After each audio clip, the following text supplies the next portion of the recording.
ಮನೆ ಬಳಿ ಇರುವ ಗಂಡಸರ ಜೊತೆ ಪತ್ನಿ ಗೆಳೆತನ ಬೆಳೆಸಿಕೊಳ್ಳುತ್ತಾಳೆ ಎಂದು ಗಂಡನಿಗೆ ಡೌಟ್. ಇವನು ನಿತಿನ್ ತನ್ನ ಪತ್ನಿ ಸಾಕ್ಷಿಯನ್ನು ಹೊಸ ಮನೆಗೆ ಕರೆದುಕೊಂಡು ಬರುತ್ತಾನೆ. ಆ ಮನೆಯಲ್ಲಿರುವ ಫೆಸಿಲಿಟಿಯ ಬಗ್ಗೆ ಎಲ್ಲ ಸಾಕ್ಷಿಗೆ ಹೇಳುತ್ತಾನೆ. ಆಗ ಸಾಕ್ಷಿ, 1 ವರ್ಷದಲ್ಲಿ ಎಷ್ಟು ಬಾರಿ ಮನೆ ಚೇಂಜ್ ಮಾಡಿದ್ದೀಯಾ, ಯಾಕೆ ಈ ರೀತಿ ಮಾಡುತ್ತಿದ್ದೀಯಾ ಎಂದು ಕೇಳುತ್ತಾಳೆ. ಆಗ ನಿತಿನ್, ಏಕೆಂದರೆ ನೀನು ಎಲ್ಲೆಂದರಲ್ಲಿ ಗಂಡಸರನ್ನು ಪರಿಚಯ ಮಾಡಿಕೊಳ್ಳುತ್ತೀಯಾ, ಅವರ ಜೊತೆ ಹರಟೆ ಹೊಡೆಯುತ್ತೀಯಾ, ಅದಕ್ಕಾಗಿ ನಿನ್ನನ್ನು ಇಂತಹ ಜಾಗಕ್ಕೆ ಕರೆದುಕೊಂಡು ಬಂದಿರುವುದು ಎಂದು ಕೋಪದಲ್ಲಿ ಹೇಳುತ್ತಾನೆ.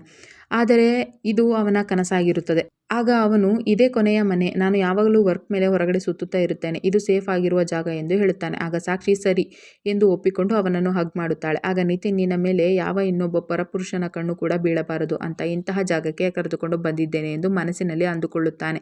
ಅಂದು ಸಂಜೆ ನಿತಿನ್ ಕೆಲಸ ಮುಗಿಸಿಕೊಂಡು ಮನೆಗೆ ಬರುವಷ್ಟರಲ್ಲಿ ಆಗಲೇ ಸಾಕ್ಷಿ ಒಬ್ಬ ಗಂಡಸಿನೊಂದಿಗೆ ಮನೆಯಲ್ಲಿ ಕೂರಿಸಿಕೊಂಡು ಮಾತನಾಡುತ್ತಾ ಇರುತ್ತಾಳೆ. ಅದನ್ನು ಬಾಗಿಲ ಬಳಿಯಿಂದ ನೋಡಿದ ನಿತಿನ್ಗೆ ತುಂಬಾ ಕೋಪ ಬರುತ್ತದೆ.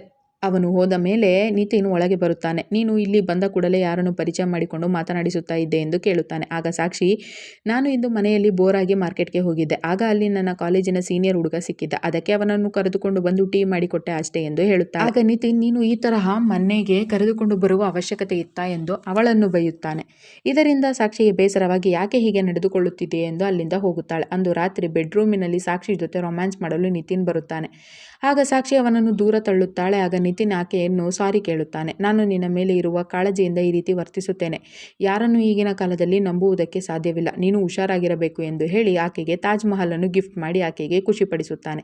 ನಂತರ ಇಬ್ಬರು ರೊಮ್ಯಾನ್ಸ್ ಶುರು ಹಚ್ಚಿಕೊಳ್ಳುತ್ತಾರೆ. ಅಷ್ಟರಲ್ಲೇ ಸಾಕ್ಷಿಗೆ ತನ್ನ ತಾಯಿಯಿಂದ ಕರೆ ಬರುತ್ತದೆ. ಆಗ ಆಕೆಯ ತಾಯಿ ಕಮಲ, ನಾಳೆ ನಾವು ನಿಮ್ಮ ಮನೆಗೆ ಬರುತ್ತಿದ್ದೇವೆ, ನನ್ನ ಜೊತೆ ನಿನ್ನ ಅಕ್ಕ ರಾಗಿಣಿ ಹಾಗೂ ಅವಳ ಗಂಡ ಅಭಿಷೇಕ್ ಕೂಡ ಬರುತ್ತಿದ್ದಾರೆ ಎಂದು ಹೇಳುತ್ತಾಳೆ. ಅದನ್ನು ಕೇಳಿ ಸಾಕ್ಷಿಗೆ ಖುಷಿಯಾಗುತ್ತದೆ, ಆದರೆ ನಿತಿನ್ಗೆ ಬೇಜಾರಾಗುತ್ತದೆ.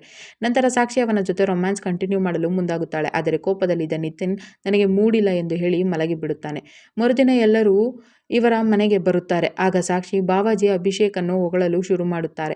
ಅಭಿಷೇಕ್ ಕೂಡ ಸಾಕ್ಷಿಯನ್ನು ನೋಡಿ ತುಂಬಾ ವರ್ಷಗಳಾಗಿದೆ, ಆಕೆ ತುಂಬಾ ಕ್ಯೂಟ್ ಎಂದು ಹೇಳಿ ಮಾಡಿದ ತಿಂಡಿಗಳ ಬಗ್ಗೆ ವರ್ಣನೆಯನ್ನು ಮಾಡಲು ಶುರು ಮಾಡುತ್ತಾನೆ. ಇದೆಲ್ಲವನ್ನು ಕೇಳಿಸಿಕೊಳ್ಳುತ್ತಿದ್ದ ನಿತಿನ್ಗೆ ಕೋಪ ಬರುತ್ತದೆ. ಅವನು ಅಭಿಷೇಕ್ನ ಮುಖಕ್ಕೆ ನೀರು ಎರಚುತ್ತಾನೆ. ನೀನು ಕವಡೆ ಕಾಸಿನ ವಕೀಲ, ನೀನು ನನ್ನ ಹೆಂಡತಿಯ ಮೇಲೆ ಕಣ್ಣು ಹಾಕಿದರೆ ನಿನ್ನ ಕೈಕಾಲು ಮುರಿದು ನಾಯಿಗೆ ಬಿಸಾಕುತ್ತೇನೆ ಎಂದು ಬೈಯುತ್ತಾನೆ. ಆದರೆ ಇದೆಲ್ಲ ಮತ್ತೆ ನಿತಿನ್ ಕನಸು ಕಂಡಿರುತ್ತಾನೆ. ಬಾವಾಜಿ ಹಾಗೂ ನಾದಿನಿ ಅಷ್ಟು ಕ್ಲೋಸ್ ಆಗಿ ಇರುವುದನ್ನು ನೋಡಿ ಅದನ್ನು ಸಹಿಸಲು ನಿತಿನ್ಗೆ ಆಗುವುದಿಲ್ಲ. ಸ್ವಲ್ಪ ಹೊತ್ತಿನ ನಂತರ ಅಭಿಷೇಕ್, ನಾನು ಮಾರ್ಕೆಟ್ ಸುತ್ತಲೂ ಹೋಗುತ್ತಿದ್ದೇನೆ ಎಂದು ಸಾಕ್ಷಿಯನ್ನು ಬೈಕಿನಲ್ಲಿ ಕೂರಿಸಿಕೊಂಡು ರೆಡಿಯಾಗುತ್ತಾನೆ. ಅದನ್ನು ನೋಡಿ ಮತ್ತೆ ನಿತಿನ್ಗೆ ಬೇಸರವಾಗುತ್ತದೆ. ಆಗ ಅಭಿಷೇಕ್, ನನ್ನನ್ನು ಗಟ್ಟಿಯಾಗಿ ಹಿಡಿದುಕೋ ನಾದಿನಿ ಎಂದು ಹೇಳುತ್ತಾನೆ. ಆಗ ಸಾಕ್ಷಿ ಕೂಡ ಅವನನ್ನು ತಬ್ಬಿಕೊಳ್ಳುತ್ತಾಳೆ. ಇದರಿಂದ ನಿತಿನ್ಗೆ ಕೋಪ ಬರುತ್ತದೆ.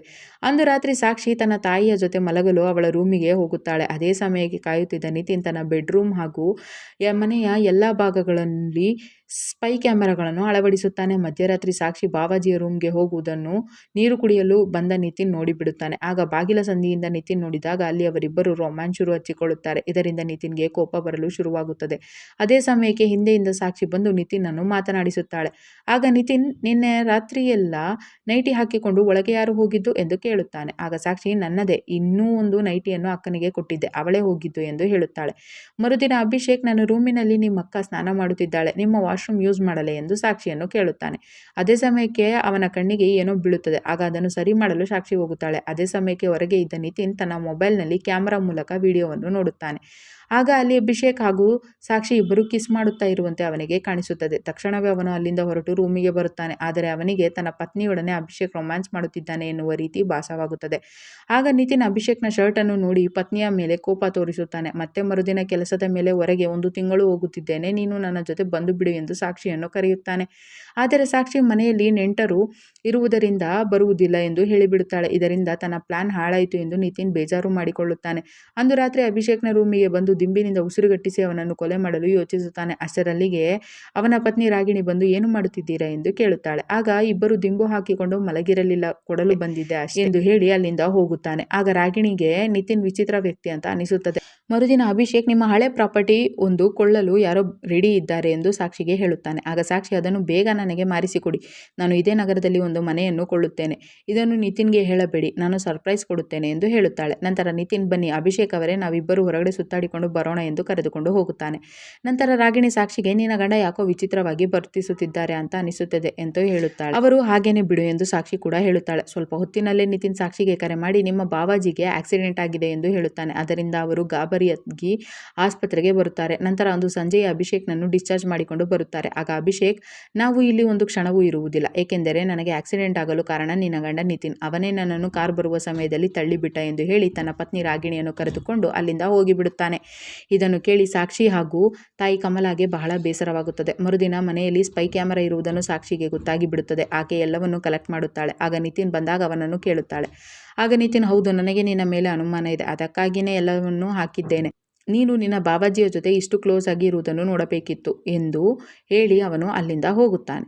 ಆಗ ಸಾಕ್ಷಿ, ನಾನು ಇವರ ಜೊತೆ ಇನ್ನು ಬಾಳುವುದು ಕಷ್ಟ ಎಂದು ಅಮ್ಮನಿಗೆ ಹೇಳುತ್ತಾಳೆ. ಆಗ ಅದನ್ನು ಕೇಳಿಸಿಕೊಂಡ ನಿತಿನ್, ನಿನ್ನನ್ನು ನನ್ನಿಂದ ದೂರ ಮಾಡೋಕೆ ಯಾರಿಂದಲೂ ಸಾಧ್ಯವಿಲ್ಲ ಅಂತ ಅಂದುಕೊಳ್ಳುತ್ತಾನೆ. ಮರುದಿನ ಸಾಕ್ಷಿ ಅಭಿಷೇಕ್ಗೆ ಫೋನ್ ಮಾಡಿ ಆ ಮುಖ್ಯವಾದ ಪೇಪರ್ಗಳನ್ನು ನನಗೆ ಕಳುಹಿಸಿ ಎಂದು ಹೇಳುತ್ತಾಳೆ. ಅದನ್ನು ಕೂಡ ಕೇಳಿಸಿಕೊಂಡ ನಿತಿನ್, ಓಹೋ, ನನಗೆ ಈಕೆ ಡಿವೋರ್ಸ್ ಕೊಡಲು ಪೇಪರ್ಸ್ಗಳನ್ನು ತರಿಸುತ್ತಾ ಇದ್ದಾಳೆ, ಇದನ್ನು ಆಗಲು ನಾನು ಬಿಡುವುದಿಲ್ಲ ಅಂತ ಅಂದುಕೊಳ್ಳುತ್ತಾನೆ. ನಂತರ ಸ್ವಲ್ಪ ಹೊತ್ತಿನಲ್ಲೇ ಆ ಪೇಪರ್ಸ್ ಇವರ ಮನೆಗೆ ಬಂದು ತಲುಪುತ್ತದೆ.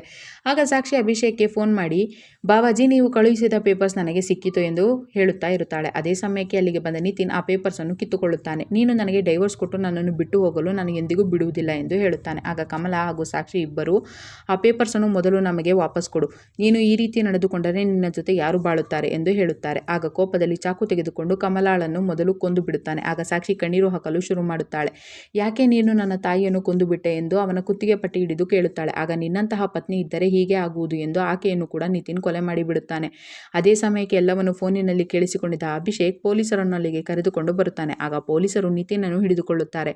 ಆಗ ಅಭಿಷೇಕ್, ಆಕೆ ಇಲ್ಲಿ ತರಿಸಿದ್ದು ಡಿವೋರ್ಸ್ ಪೇಪರ್ಸ್ ಅಲ್ಲ, ಪ್ರಾಪರ್ಟಿ ಪೇಪರ್ಸ್.